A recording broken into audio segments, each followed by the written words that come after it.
નમસ્કાર વાલી મિત્રો, અહીં આપણે જોઈ શકીએ છીએ કે એક શિક્ષક બાળકનું પાત્ર ભજવી રહ્યા છે જે નાસ્તો કરે છે અને નાસ્તો કરવાની સાથે પોતાના હાથને કપડાં સાથે જ લૂછી નાખે છે.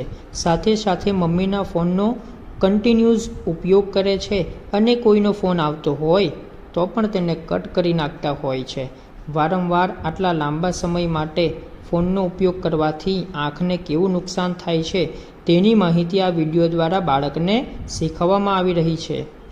આપણે આ વિડીયો દ્વારા બાળકો માટે ફોનથી દૂર રહેવાના બને તેટલા શક્ય ઉપાયો શોધી બાળક પછાડી લાગુ પાડવા જોઈએ. Thank you.